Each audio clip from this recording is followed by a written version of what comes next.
This story is titled, My Fiancé Cheated at Her Bachelorette Party, so I left her without saying a single word. I don't know how to explain all of this. Hi, everyone. Before we dive in, a quick favor. If you enjoy content like this, please hit the subscribe button. It's free, supports the channel, and makes sure you never miss out on amazing videos. All right, let's get started. Hey Reddit, never imagined I'd be posting something like this, but I just need to get this off my chest. Let me give you some background before I dig into the real drama. Mia and I, both 30, met when we were 24.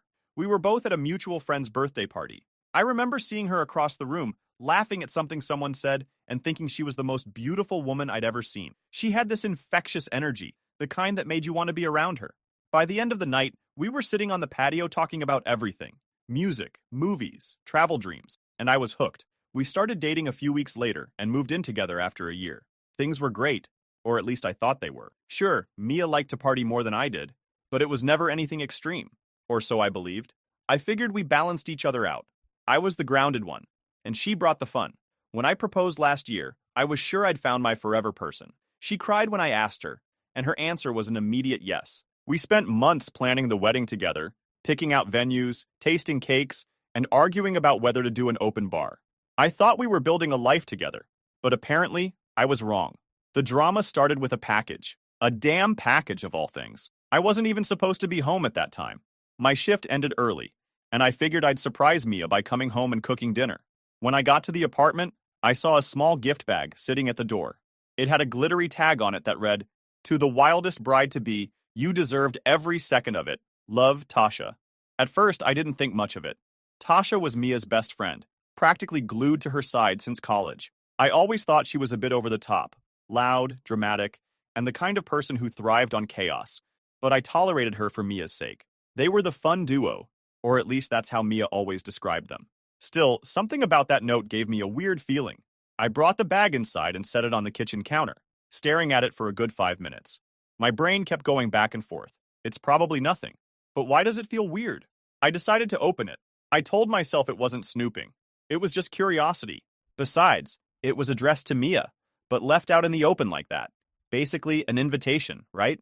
Inside, there were the typical bachelorette party things, a cheap plastic tiara, a bride's last ride sash, and some glittery confetti that spilled everywhere. But then, at the bottom of the bag, there was a pair of men's boxers, used, not freshly laundered. My stomach turned, but I tried to rationalize it. Maybe it's a gag gift, some kind of stupid joke. Then I saw the flash drive. I don't even know what possessed me to check what was on it. I guess I was already uneasy from the boxers, and something about the way the bag screamed "Wild Night" wasn't sitting right with me. I plugged it into my laptop and opened the only file on it. The video started off innocently enough. Mia and her friends were sitting in a booth at some club, laughing and cheering. The camera wobbled as it zoomed in on Mia, wearing the tiara and sash. She looked gorgeous, as always, but there was something off about her energy. She wasn't just celebrating, she was on another level, like she didn't have a care in the world. The next clip was where things started to go downhill. Mia was on a stage at what was clearly a strip club, grinding on a male stripper while her friends whooped and hollered. At first, I thought, okay, it's a bachelorette party. Not great, but not the end of the world. But then the camera followed her as she pulled the stripper off stage, giggling and leading him toward a private room. I paused the video. My heart was racing. I told myself not to overreact. Maybe it was just for show, right? Maybe she went in there, had a laugh and walked out. But I knew better. Deep down, I already knew. The next clip removed all doubt. It showed Mia sitting in a lounge area, surrounded by 3 guys. They were laughing, drinking, and flirting. But it didn't stop there. One of them leaned in and kissed her. And she didn't just let him, she kissed him back. Then another guy joined in. By the end of the video, she was leading all 3 of them into what looked like a hotel room. Tasha's voice in the background made it worse. She was laughing and narrating the whole thing. "Mia, you're a legend. Bride of the year." I sat there, staring at the screen, feeling like my chest had been ripped open. This wasn't the woman I'd spent the last 6 years of my life with. This wasn't the Mia who used to fall asleep on my chest while we watched stupid rom-coms. This wasn't the Mia who talked about how excited she was to start a family with me. Mia came home that evening like nothing had happened. She kissed me on the cheek, asked about my day, and went on about how Tasha had the best ideas for wedding decorations. I just nodded and smiled, pretending everything was fine. But inside, I was done. I couldn't even look at her without seeing that video in my head. I felt like an idiot for not seeing it sooner. Had there been signs? Did I miss them? Or was this the first time? I didn't know. And honestly, I didn't care. The woman I thought I was marrying didn't exist anymore. That night, I didn't sleep. I lay awake, staring at the ceiling, replaying the video over and over in my mind. Every laugh, every kiss, every touch felt like a dagger. I wanted to confront her, to yell, to demand answers. But I knew it wouldn't change anything. The next morning, Mia got up early to get ready for work. She kissed me on the forehead before leaving and said, "I can't wait to see you tonight, babe." I smiled and said, "Me too." The second Mia left for work, I started moving. I didn't even sit down to have coffee or think about what I was doing. I just grabbed my duffel bag from the closet and started packing. Clothes, toiletries, my laptop, chargers, whatever I could fit without making a mess. I wasn't planning to come back, so I didn't waste time trying to decide what to take or leave. I knew the furniture wasn't worth the hassle, and I didn't care about most of the shared stuff anyway. Let her keep the couch, the TV, the kitchen gadgets. She could have it all. I just wanted out. As I was packing, I realized I'd never done anything like this before. I've always been the guy who plans everything to the last detail. Vacations, work schedules, even lazy Sundays. But here I was, stuffing random things into a bag with no clear plan other than get out of this shit. I grabbed my phone and started Googling places to stay. I didn't want to go to a regular hotel. It felt too cold, too close to reality. I needed somewhere I could think, breathe, and figure out my next move. That's when I found a small resort about 2 hours outside the city. It wasn't fancy, but it looked quiet, and they had last-minute availability. Perfect. I called and booked a room for a week, paid up front, and didn't even care about the price. It felt like a small price to pay for some peace of mind. Before I left, I grabbed a folder from my desk where I kept all the wedding contracts. I had no intention of paying for a wedding that wasn't going to happen. The venue was first on my list, so I called them as I walked out the door. "Hi, this is Ryan," I said, trying to sound normal. "I need to cancel a reservation for a wedding." The woman on the other end sounded surprised. "Oh, I'm sorry to hear that. Can I ask why?" I wasn't about to spill my personal drama to a stranger, so I just said, "Change of plans. Life happens, you know?" She went on about cancellation fees, how they'd keep 20% of the deposit, blah blah. I didn't care. "That's fine," I said. "Just cancel it." With that done, I got in my car and started driving. I didn't even look back at the apartment. The drive to the resort felt surreal. It was like I was on autopilot, just following the GPS while my mind replayed everything I'd seen on that flash drive. Was it just the party? Or had she been hiding this side of herself the whole time we were together? I stopped at a gas station halfway there to grab some snacks and water. While I was paying, my phone started buzzing in my pocket. I didn't even have to look to know it was Mia. I ignored it, but the buzzing didn't stop. Text after text, call after call. She must have gotten home and realized I was gone. I couldn't bring myself to read the messages yet. I wasn't ready for the excuses, the fake tears, or the "it wasn't what it looked like" speech. I just turned my phone on silent and kept driving. The place was small, but perfect. A king-sized bed, a little kitchenette, a fireplace, and a deck overlooking the lake. It felt like a world away from everything I'd left behind. I dumped my bags in the corner, sat on the edge of the bed, and finally let out a long, shaky breath. For the first time all day, I felt the weight of what had just happened. This wasn't just a fight or a breakup. I'd left behind my fiancé, my home, and the life I thought I was building. I spent the rest of the day unpacking, but it felt weird to see my stuff in this unfamiliar space. I kept expecting Mia to call out from the other room or ask me what I wanted for dinner. Every little sound made me jump, like she was going to walk in at any moment. When I finally sat down to eat a sandwich I'd made from the snacks I brought, I checked my phone. There were over 20 missed calls from Mia, plus a flood of texts. They started out casual. "Hey babe, where are you? Did you go somewhere without telling me? Let me know when you're coming back." Then they got panicked. "Ryan, this isn't funny. Where are you? Are you okay? Why is your stuff gone? What's going on?" And finally, desperate, "Please call me. I don't understand what's happening. Please." I didn't respond. Instead, I called my parents. My parents are the kind of people who don't pry unless they absolutely have to. When I told them I'd left Mia and the wedding was off, my mom just said, "Okay, sweetie, do you want to tell us what happened?" I kept it vague. "She wasn't who I thought she was," I said. My dad chimed in, "Good for you, son. Better to find out now than later." They didn't press me for details, which I appreciated. I told them I was staying at a resort for a bit to clear my head, and they said they'd support me no matter what. That first night at the cabin was strange. I kept expecting Mia to barge in, demand answers, or somehow convince me to come back. I thought about how much time and effort I'd put into our relationship, planning dates, saving for the wedding, compromising on things like her obsession with Tasha. And for what? For her to throw it all away in one night of partying? By the time I went to bed, I'd made up my mind. I wasn't going back. Not for her tears, her apologies, or her promises. This was the end, and I was okay with that. One thing kept bothering me: Tasha. She wasn't just some innocent bystander in all this. If anything, she was the ringleader. That video wasn't just a candid recording of the night. It felt like a trophy, something she was proud to show off. And that damn note on the package? You deserved every second of it. It was practically a confession. Tasha always rubbed me the wrong way. When Mia and I started dating, Tasha was one of the first people I met in her circle. She was loud, constantly making sarcastic jokes, and always had to be the center of attention. Mia thought she was hilarious and fun, but I thought she was obnoxious.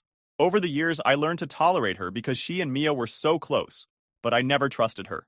Looking back, there were red flags. Tasha would constantly push Mia to go out even when we had plans. There were times when Mia came home drunk at 2 a.m., with Tasha giggling in the background, shouting, "Sorry for stealing your girl, Ryan."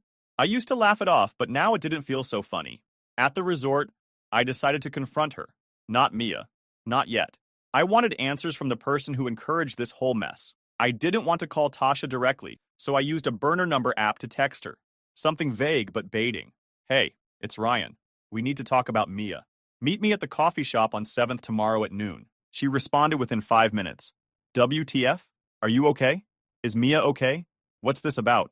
I didn't reply. The next day, I drove back to the city, parked a few blocks from the coffee shop, and waited. Sure enough, Tasha walked in right on time, looking as smug as ever. She was wearing her usual over-the-top outfit, a bright pink blazer, heels that looked impossible to walk in, and sunglasses indoors. Classic Tasha. I walked in a few minutes later and sat down across from her. She looked surprised to see me, but then smiled. "Ryan, you scared me with that text. What's going on?" I didn't waste any time. "Cut the crap, Tasha. I know about the Bachelorette party." Her smile froze. What do you mean?" I leaned forward, keeping my voice low. "I mean the flash drive, the videos, the package you left on the doorstep. I know everything." She stared at me for a moment, then laughed nervously. "Oh, come on, Ryan. It's just Bachelorette party stuff. You're not seriously upset about that, are you?" "Upset?" I said, leaning back in my chair. "That's an understatement. What kind of best friend encourages someone to cheat on their fiancé and then sends them a highlight reel?" Her face turned red. "It wasn't like that," she said quickly. "It was just a fun night. No harm, no foul." I pulled my phone out of my pocket and opened the screenshots I'd saved. I slid it across the table, showing her the messages she'd sent Mia. "Bride of the year? You owned that stage, girl? Don't feel guilty. It's your last chance to be free." Her eyes widened, and she tried to push the phone back toward me. "Ryan, you're taking this way too seriously. It's just tradition, you know? Every bride deserves one wild night." "Tradition," I said, my voice rising slightly. "Is that what you call it? Because to me it looks like you were egging her on the whole time." Tasha sighed and leaned back in her chair, crossing her arms. "Look, I didn't force her to do anything, okay? She's a grown woman. She made her own choices, and you were right there cheering her on," I shot back. "You were supposed to have her back, Tasha. Instead, you helped her throw away everything we built together." She rolled her eyes. "Oh, please. It's not like she doesn't love you. It was just a one-night thing. You guys can move past this." That set me off.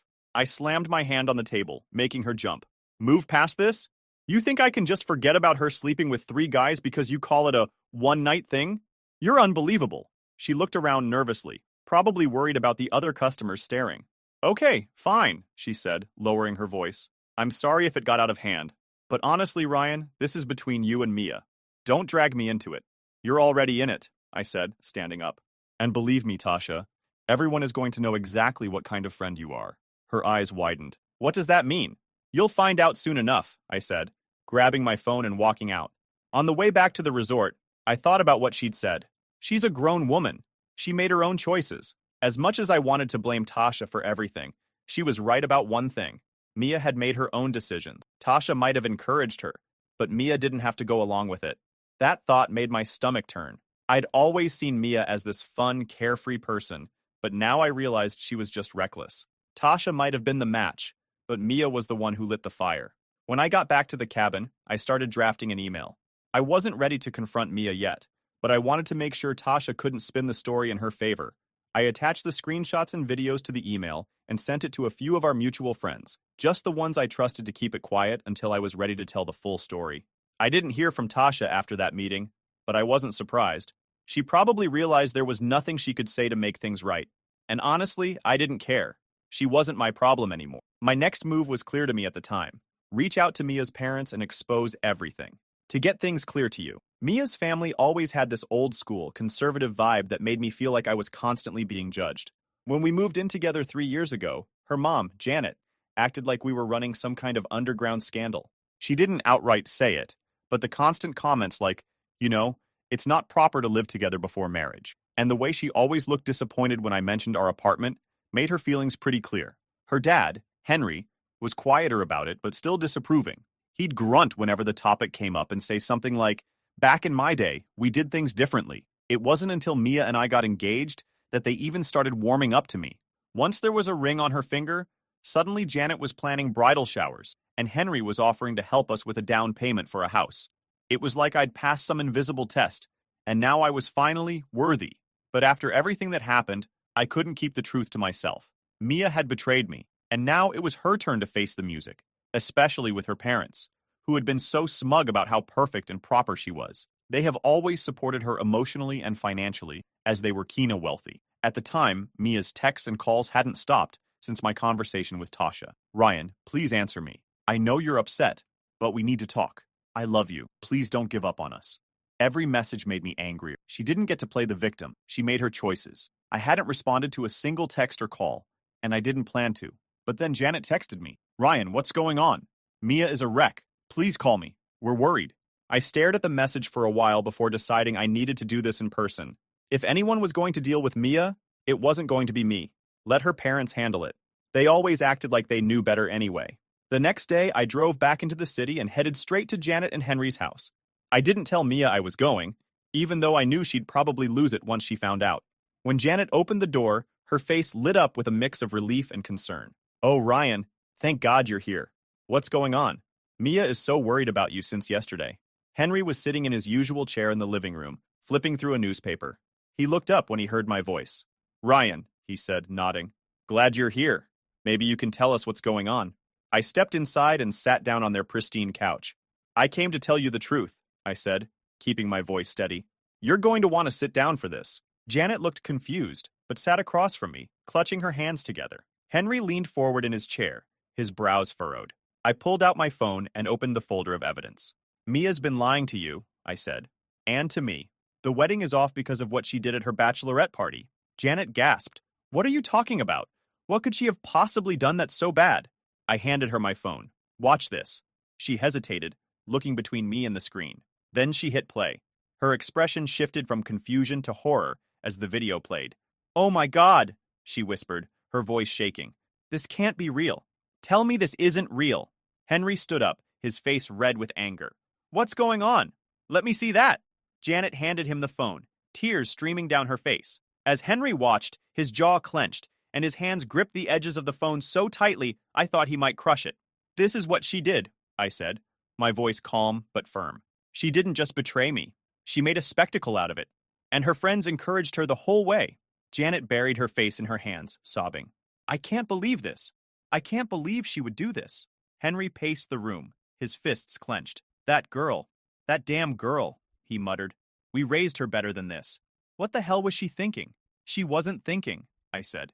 "And now she's trying to get me to forgive her. But I'm done. I thought you both should know the truth because I'm not going to clean up her mess."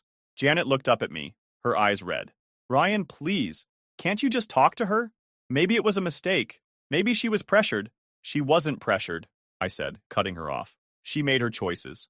And I'm not going to spend the rest of my life wondering if she'll make them again." Henry stopped pacing and pointed at Janet.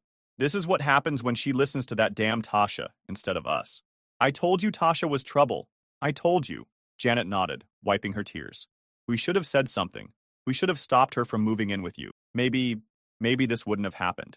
I almost laughed at the irony. "You think me moving in with her was the problem?" I asked. "You've been so obsessed with what's proper that you never saw the real issue. Mia's reckless. She's been reckless for a long time. And now she's paying for it." Henry sat back down, shaking his head. "Unbelievable. Absolutely unbelievable." I stood up. Look, I'm sorry to drop this on you, but it's your problem now. She'll probably come to you for help, and you can decide how to handle it. I've already made my decision. Janet grabbed my arm as I walked toward the door. Ryan, please don't tell anyone else about this. Think of the embarrassment for our family. I pulled my arm away gently. That's not my concern anymore, Janet. You'll have to deal with that yourselves. As I drove back to the resort, I felt a strange sense of closure. For years, Mia's parents had looked down on me, treating me like I wasn't good enough for their daughter. Now they knew the truth. Their perfect daughter had ruined everything on her own. Later that evening, I got another voicemail from Janet. Ryan, it's Janet. I don't even know what to say. Henry and I are devastated. We confronted Mia and she's completely fallen apart. She said she doesn't know how to fix this, but honestly, neither do we. I just want you to know that we're so sorry. If you ever want to talk, we're here. I deleted the message. Mia could deal with her parents now. I was done. Let her explain herself to them. Let them pick up the pieces. I wasn't her safety net anymore. It was time for her to face the consequences of her actions. It didn't take long for the cracks to spread. After dropping the truth bomb on Mia's parents, I decided to widen the circle. I wasn't being vindictive. Okay, maybe a little. But people needed to know what Mia and her crew were really about. If I didn't say anything, they'd sweep it under the rug like it never happened. That wasn't going to fly. The first person I reached out to was Rachel, one of Mia's closest friends. She wasn't at the same level of chaos as Tasha, but she was there that night. She played along, cheered Mia on, and probably thought it was all harmless fun. I wasn't giving her a free pass. I sent her a short text. Rachel, I know what happened at the Bachelorette party. I've got the videos and messages to prove it. Don't play dumb. We need to talk. Rachel called me within minutes. Her voice was shaky, like she was caught off guard. Ryan, what the hell is this? Where did you get this? Does it matter where I got it? I said, keeping my tone calm. You were there. You saw everything. She stammered for a bit before blurting out, I didn't know it was that bad, okay? I thought it was just some dancing and flirting. I didn't know. You didn't know she disappeared with 3 guys? I cut in. You didn't know she cheated on me in front of all of you? Rachel went quiet. For a moment, I thought she'd hung up, but then she sighed. Look, Ryan, I'm sorry. I should have said something, but it's not like I could stop her. Mia talked about how boring marrying you will be, and she wanted one last fun night. Tasha was the one hyping her up, and Mia was, well, she was drunk and going along with it. I almost laughed. Going along with it? That's your defense? She wasn't just going along with it, Rachel. She made those choices, sober or not, and you stood there and let her. Rachel tried to backtrack. I didn't think it was my place. It was your place, I snapped. You're her friend. A real friend would have stopped her. She didn't have much to say after that. By the end of the call, she apologized again and swore she'd talk to Mia. I wasn't holding my breath. The next domino to fall was Tasha. I didn't have to do much there because, by now, Mia's parents were in full damage control mode. Janet and Henry must have laid into Mia after I left their house because the next day, Mia called me over 20 times. I didn't answer a single one. Then Tasha texted me, and her tone was anything but friendly. Ryan, what the hell are you telling people? Mia's a mess, and now everyone's acting weird with me. You need to stop this. I couldn't help but smirk when I read that. Tasha was finally feeling the heat. I didn't even bother responding. Let her squirm. But the best part came when Rachel spilled the beans to the rest of their friend group. Rachel might have been complicit in Mia's behavior, but she wasn't about to go down with the ship. She started distancing herself from both Mia and Tasha, telling anyone who'd listen that she didn't know the full extent of what happened, and that she never would have supported it if she had. By the end of the week, the story was everywhere. Mia had gone from being the fun bride-to-be to the pariah of her own social circle. One of the mutual friends in their group, Chloe, reached out to me. We weren't particularly close, but she'd always been polite and respectful whenever we hung out in group settings. Her message caught me off guard. Hey Ryan, I just wanted to say I'm sorry for everything you're going through. I had no idea Mia was capable of something like that. If there's anything you need, let me know. Meanwhile, Mia was still trying to get in touch with me. The texts had slowed down, but they hadn't stopped entirely. Ryan, I know you're mad, but we need to talk. Please. I'll do anything to fix this. Just tell me what to do. It was almost pathetic. She wasn't apologizing because she felt bad about what she did. She was apologizing because her life was falling apart. Then, Tasha and Mia finally had their falling out. It started as a quiet disagreement, but quickly escalated into a full-blown argument. Tasha, fed up with being blamed for everything, told Mia, "Don't act like I made you do anything. You were all in. Stop playing the victim." Chloe heard about the fight and texted me. Tasha and Mia aren't speaking anymore. Tasha's telling everyone Mia used her as a scapegoat. It's a mess. I couldn't help but feel a bit of satisfaction. For years, Tasha had acted like she was untouchable, manipulating people and causing drama. The last I heard from Janet, Mia was completely falling apart and struggling to get her life together. At first, I thought it was just emotional fallout, crying, begging, the usual. But as the days passed, I started hearing bits and pieces from mutual acquaintances about how bad things had really gotten for her. Apparently, Mia's parents, Janet and Henry, had reached their breaking point. After our conversation, I knew they were angry, but I didn't expect them to go as far as they did. From what I heard, Janet tried to talk some sense into Mia after I exposed everything. Mia's response? She blamed me. She said I overreacted, that I should have been more understanding, and that it wasn't fair for me to ruin her life over one mistake. That didn't sit well with Janet and Henry. They'd always been about appearances, and having their daughter's dirty laundry aired out to their friends and extended family was their worst nightmare. When they realized Mia wasn't taking responsibility for anything, they kicked her out of the house. It wasn't just a threat either. They packed up her stuff, left it on the porch, and told her not to come back until she figured out how to take accountability for her actions. Knowing Janet, she probably threw in something like, "You're an embarrassment to this family." Mia tried to stay with Tasha, but that didn't go well either. After their blowout fight, Tasha wasn't exactly eager to let her crash on the couch. Tasha made it clear she didn't want to be involved in the mess anymore, and letting Mia stay with her would only make things worse. Chloe told me Mia had reached out to a few other friends, but most of them had already distanced themselves. Rachel ignored her calls, and the others didn't want to risk being caught in the crossfire. By the end of the week, Mia was basically couch surfing wherever she could find a temporary place to stay. The financial fallout hit her even harder. Mia had a cushy office job at a company her dad had helped her get into. Henry pulled some strings to get her in the door, and she'd been coasting ever since. But after her parents kicked her out, Henry made it clear he wasn't going to protect her anymore. From what I heard, Mia's manager wasn't thrilled with her work ethic to begin with. She'd already been warned about showing up late and slacking off on projects. Once her personal drama started leaking into the workplace, thanks to whispers from mutual acquaintances, the company decided she wasn't worth the trouble. She was let go under the guise of downsizing. I'll admit, when Chloe told me about Mia losing her job, I felt a little vindicated. Not because I wanted her to suffer, but because it was another example of her actions catching up with her. For years, she'd coasted through life, relying on other people to clean up her messes. Now she had no safety net. I heard through the grapevine that Mia tried to reach out to Janet and Henry again after losing her job. She showed up at their house crying and begging to come back, saying she didn't have anywhere else to go. But they didn't cave. By this point, Mia was completely out of options. She didn't have a job, a place to stay, or any friends willing to help her. The texts and calls from her were getting more desperate. "Ryan, please talk to me. I have no one else. I'm sorry for everything. I lost my job, my home, everything. I know I messed up. Please give me another chance. I'll do anything to fix this. Just tell me what you want." I didn't respond to any of them. I wasn't about to let her guilt me into giving her another chance. She'd made her choices, and now she was living with the consequences. One of our mutual friends, Eric, gave me an update about a week later. Apparently, Mia had reached out to him, hoping he'd let her stay with him for a while. Eric, being the no-nonsense guy he is, shut her down immediately. "She's in a bad way, man," he told me. "She was crying on the phone, saying she didn't know what to do. But I told her straight up, this isn't my problem." Eric wasn't being heartless. He just wasn't about to let her manipulate him the way she'd tried to manipulate me. Eventually, Chloe told me Mia ended up renting a room in a rundown apartment on the other side of town. She used the last of her savings to pay for the first month's rent, but beyond that, she was scrambling to make ends meet. She picked up a part-time gig at a coffee shop, but it wasn't enough to cover her expenses. "She's barely hanging on," Chloe said. "I don't think she's ever been this low." The part that surprised me the most was how quickly everyone turned their backs on her. For years, Mia had been the center of her friend group, the one who always planned the parties and brought people together. But now that she was the one in trouble, no one wanted to help her.